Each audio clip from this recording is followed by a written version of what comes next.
किसी ने बड़ी कमाल की बात कही है। सबके हृदय में परमात्मा का निवास और भाव है, लेकिन बहुत कम लोगों के हृदय में परमात्मा के लिए भाव है। तो मैं सोनपरी आप लोगों के लिए आज फिर से एक नई कहानी के साथ हाजिर हुई हूँ। तो बहुत ही प्यारी कहानी है, सुनिएगा ज़रूर। एक भगवान जी का भक्त था, हनुमान जी का भक्त। वह हमेशा मंदिर में पूजा करता था, हर दिन पूजा करता। जब भी वह बहुत ही अजीब किस्म का आदमी था। जब कोई नहीं होता था मंदिर में तो वह बहुत सहज भाव से पूजा करता है, शांति भाव से। और जब लोग आने शुरू हो जाते, भीड़ जमा शुरू हो जाते, तो वह बहुत ज़ोर ज़ोर से भगवान का जयकारा लगाने लगता, भगवान के प्रति भजन गाने लगता, बहुत ज़ोर ज़ोर से।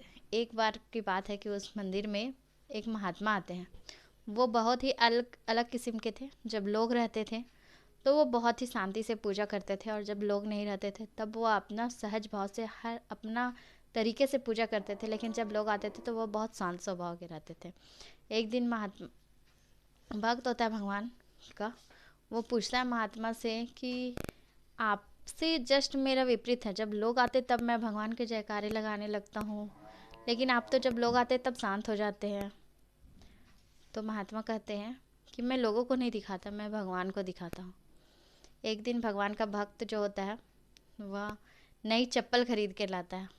अब नई चप्पल खरीद कर लाता है, मंदिर के बाहर खोलता है और आ जाता है मंदिर के अंदर। जैसे ही भीड़ जमा होने लगती है, रोज़ की तरह वह भी जयकारे लगाने लगता है, भजन गाने लगता है, लेकिन उसका ध्यान चप्पल पे रहता है, कहीं कोई चप्पल मेरा लेके ना चला जाए। उसका ध्यान, भजन तो गाता है लेकिन उस अंदाज से नहीं गा पाता है, क्योंकि उसका सारा ध्यान तो चप्पल पे ही रहता है। जब वह फिर भजन गाने के बाद बाहर निकलता है तो देखता है उसका चप्पल जैसा कि तैसा पड़ा हुआ है। उस रात वह घर जाता है, भोजन करता है, सोता है।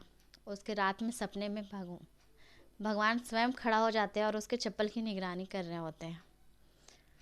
अचानक से उसका नींद टूटता है, 3 बज रहा होता है।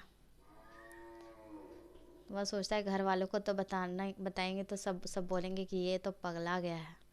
और मंदिर जाता है उसी वक्त, और साधु महात्मा जी जो रहते थे मंदिर में, वह उनको बताता है कि मैंने सपना में एक दिव्य अलौकिक पुरुष को देखा जो मेरे चप्पल की रक्षा कर रहा था। तो महात्मा जी कहते हैं वो दिव्य अलौकिक पुरुष कोई और नहीं बल्कि भगवान श्री हनुमान तुम्हारे साथ, भगवान हनुमान तुम्हारे साथ तुम्हारे चप्पल की रक्षा कर रहे थे। वो कहते हैं कि तुम सहज भाव से, तुम मन से पूरी संतुष्टि से पूजा करो, बाकी सब कुछ देखने के लिए हम हैं।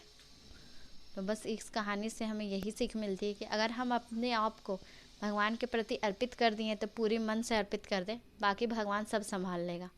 अगर भरोसा है तो वह सब संभाल लेंगे। अंत में हम यही कहेंगे, ऊपर वाले के आशीर्वाद के साथ, खुद की मेहनत के साथ कर दिखाओ कुछ ऐसा जिससे इतिहास बन जाए। धन्यवाद।